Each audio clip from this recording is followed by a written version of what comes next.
Bom, boa noite, professor.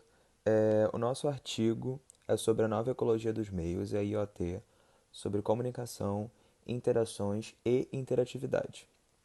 É, Sobre as novas tecnologias, a gente conseguiu observar que elas geram mudanças sociais e elas também fazem com que o poder fique centralizado na mão daquele que detém o acesso a essa tecnologia, ou seja, isso mais para frente vai acabar gerando um monopólio do conhecimento e fomentando também a desigualdade entre as classes aumentadas. Isso porque quando a pessoa tem aquele domínio daquela tecnologia, ela acaba se garantindo no mercado e criando novas formas de se reinventar e novas formas de utilizar aquela tecnologia e o poder fica concentrado na mão dela, né? E também foi observado que existiam muitas modificações do ambiente com a inserção da tecnologia. É, Mudanças culturais, mudanças sociais, mudanças econômicas, tudo isso foi muito alterado conforme a tecnologia foi evoluindo e adentrando no mercado. E os meios de comunicação eles possuem influências sobre si, seja a internet, sobre a televisão, rádio, sobre outros meios de leitura. Bom, e a internet pode ser dividida em três fases. A primeira fase é a Web 1.0, né, que foi o período de criação, utilização para trocas de pacotes e informação de maneira mais estatística. Nessa época a gente não tinha gráficos elaborados, a gente não tinha imagens, era tudo muito mais estatísticos, né? Utilização de gráficos, utilização de números, poucas fontes. Foi na época também que ocorreu a criação dos códigos e domínios, a criação do HTML, né, que é usado para formatação e edição dos sites, a criação da URL, a criação do próprio www também foi criada nessa época.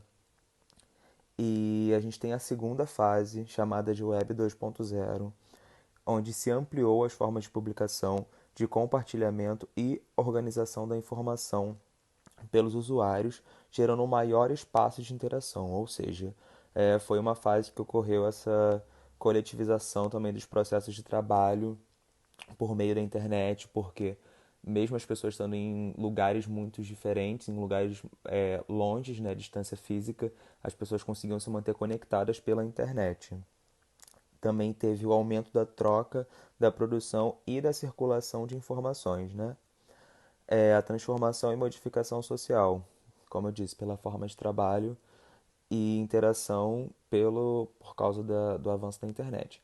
E a terceira fase, que é a nossa fase atual, é chamada de New Media, que foi a fase da comunicação por meio das redes sociais. Então, hoje em dia a gente consegue perceber uma quase homogeneização entre produtores e consumidores, já que a gente utiliza as redes sociais não só como meio de comunicação é, extracurricular, mas também como um meio de produção de conteúdo para poder gerar dinheiro, para poder gerar uma fonte de renda contínua, né, como um trabalho mesmo.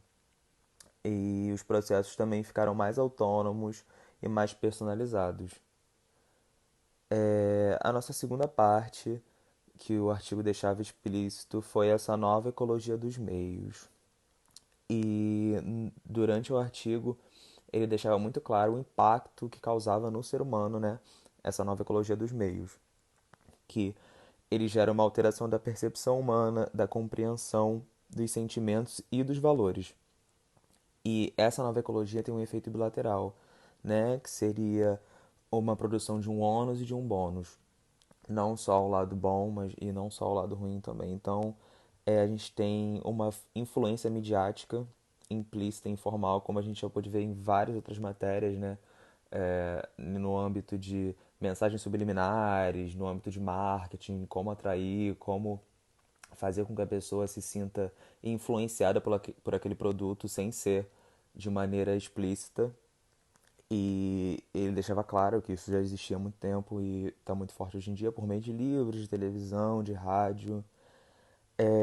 A gente também tem a criação desses grupos de elite, que são exatamente as pessoas que detêm esse conhecimento sobre as tecnologias e elas possuem o poder sobre as outras pessoas que não detêm esse conhecimento.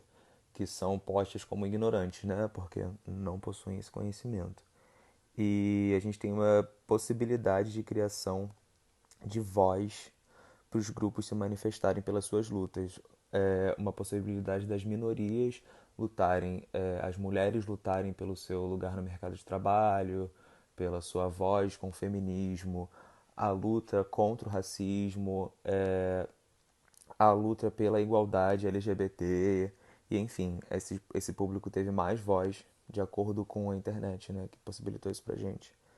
E a gente também tem uma mudança de padrões pré-estabelecidos, que ele deixa isso bem claro. Ele sempre fala em todo o artigo que a internet ela causa uma mudança muito forte, muito impactante na sociedade como um todo, desde a cultura até a economia, dos meios de produção.